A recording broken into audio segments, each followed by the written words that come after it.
উৎপাদক বিশ্লেষণ কৰা 27x³ + y³ + z³ - 9xyz এই অংকটো কেনেকৈ কৰিম?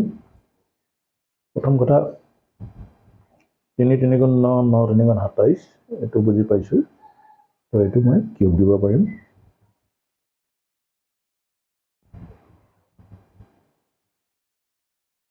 মাইনাছ এটা সূত্ৰ আছিলে x³ + y³ + z³ - 3xyz = কিবা কিবি সেইখিনি মই দেখাম এতিয়া।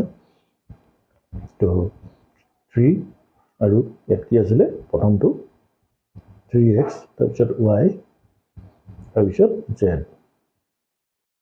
এইখিনি মানে এটা সূত্ৰ আছিলে x³ + y³ + z³ - 3xyz = x + y + z আৰু এইখিনি ঠিক আছে। এইখিনি মই এতিয়া লিখিম।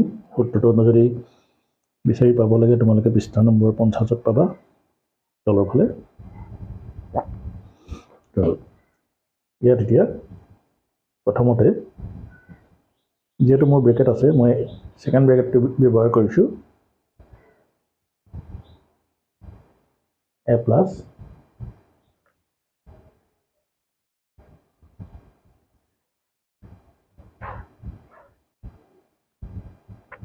প্ৰথমতে গোটেইকেইটা যোগ আছিলে তিনিটাই যোগ হ'ব 3x + y + z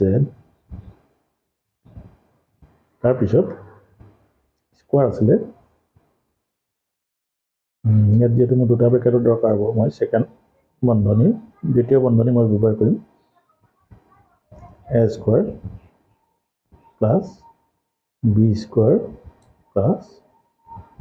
c² - ab মানে 3x আৰু y হ'ব -bc - ca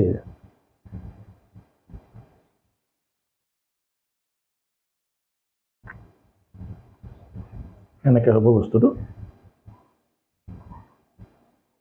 এতিয়া প্ৰথমটো চাওঁ 3x + y + z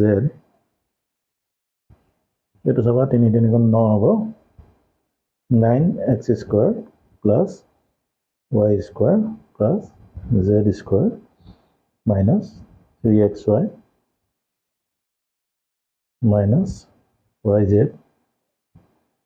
yz -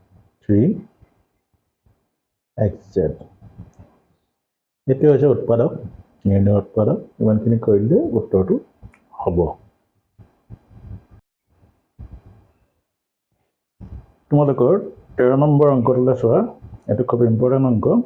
যদি x + y + z = 0 তেন্তে দেখুওৱা যে x³ + y³ + z³ = 3xyz। 13 number অংকটো এটা ইম্পৰ্টেণ্ট অংক হয়। এইটো কেনেকৈ কৰে চাওঁ আহা। x + y + z = 0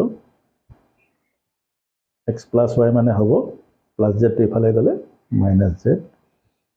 মোৰ অংকটোত যিহেতু কিউব কিউব লাগি আছিলে গতিকে মই ইয়াত হল কিউব মানে দুই পক্ষে ঘন কৰিম।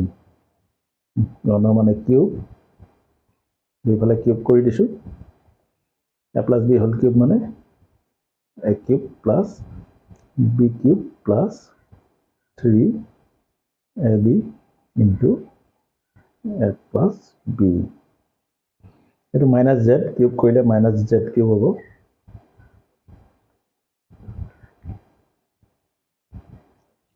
a³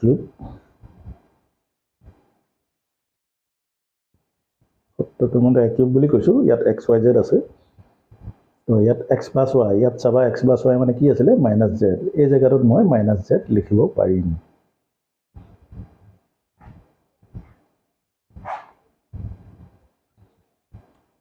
x³ + y³ + a - -3xyz = -z³। এতিয়া x³ + y³ এইটো ইফালে লৈ আহিলে কি হ'ব plus z cube is equal minus 3 এই মাইনাছটো ইফালে গ'লে কি হ'ব প্লাছ হৈ যাব তো আমাৰ অংকটো যিটো উলিয়াবলৈ দিছিলে সেইটো ওলাই গ'ল এইটোৱে হৈছে আমাৰ অংকটো